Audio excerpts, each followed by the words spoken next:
আজ নবান্নে সাংবাদিক বৈঠক হল তৃণমূল নেতৃত্বের। বৈঠকে উপস্থিত ছিলেন লোকসভার সাংসদ সৌগত রায়, রাজ্যসভার সাংসদ সুখেন্দু শেখর রায়। আলাপন বন্দ্যোপাধ্যায়কে নিয়ে রাজ্য ও কেন্দ্রের দড়ি টানাটানি চলছে।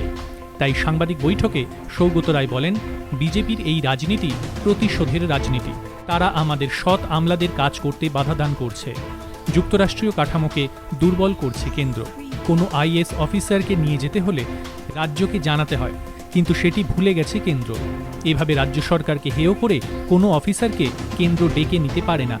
লজ্জাজনক হারের পর প্রতিহিংসামূলক আচরণ করছে আলাপন বন্দ্যোপাধ্যায়ের সঙ্গে, যা খুবই নিন্দনীয়।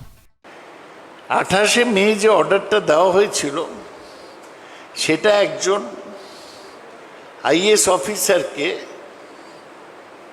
দেওয়া হলো, যিনি এটি রাজ্য সরকারের অধীনে কাজ করছেন। এটা নিয়ম নয় যে কেন্দ্র প্রত্যক্ষভাবে আইএস অফিসারদের ওপরে হুকুম চালাবে। এবং আলাপনবাবুকে যে ট্রান্সফার করা হলো, বলা হলো তুমি দিল্লিতে গিয়ে জয়েন করো, সেটা পোস্টিং অর্ডার ছিল না। তাতে বলা হয়নি যে তুমি অমুক জায়গায় অমুক পদে যোগদান করো। এটা একটা ইন্টিমেশন ছিল, অর্ডার নয়। কেন্দ্রীয় সরকার জোর করে কোনো অফিসারকে বলতে পারেন না তোমার কেন্দ্রীয় সরকারে আসতেই হবে। সেটা তার ইচ্ছার উপর নির্ভর করে, আর রাজ্য সরকারের উপর নির্ভর করে যে রাজ্য সরকার তাকে অনুমতি দিচ্ছে কিনা।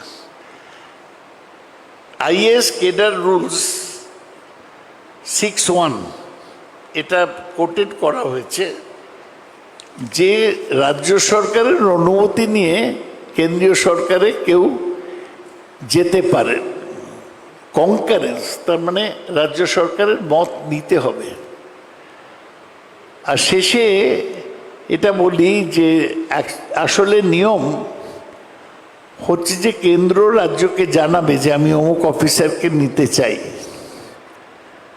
তারপর সেটা রাজ্য সরকার ক্লিয়ার করলে তখনই তিনি যেতে পারবেন। তার ফলে মে 28 অর্ডারটা একদমই খারাপ। কেন্দ্রের এই যে অর্ডার, আলাপনবাবুর বিরুদ্ধে এইসব ব্যবস্থা, এর একটাই উদ্দেশ্য, একটাই লক্ষ্য, যে রাজ্য সরকারের অফিসারদের বিচলিত করে দেওয়া, যাতে তারা স্বাধীনভাবে কাজ না করতে পারেন। তাদের মনে করিয়ে দেওয়া যে তার ঘাড়ের কাছে কেন্দ্র নিঃশ্বাস ফেলছে। এটা কাম্য নয়। কেন্দ্র যেটা করছে আলাপনবাবুর ব্যাপারে, সেটা আমাদের যুক্তরাষ্ট্রীয় কাঠামোকে দুর্বল করে দিচ্ছে।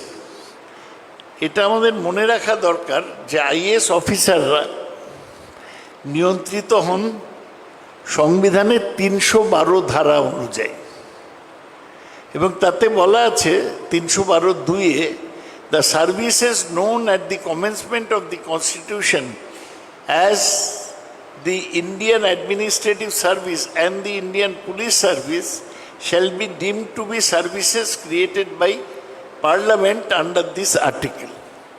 তাই আইএস আইপিএস অফিসাররা সংবিধানগত ক্ষমতা পান। সংবিধানে তাদের চাকরির কথা বলা আছে। সেইখানটায় পশ্চিমবাংলার প্রাক্তন মুখ্য সচিবের সাথে যেটা করা হলো, সেটা অন্যায়, অন্যায্য, প্রতিশোধমূলক, নিষ্ঠুর, অমানবিক। আমরা তৃণমূল কংগ্রেস থেকে এর নিন্দা করছি।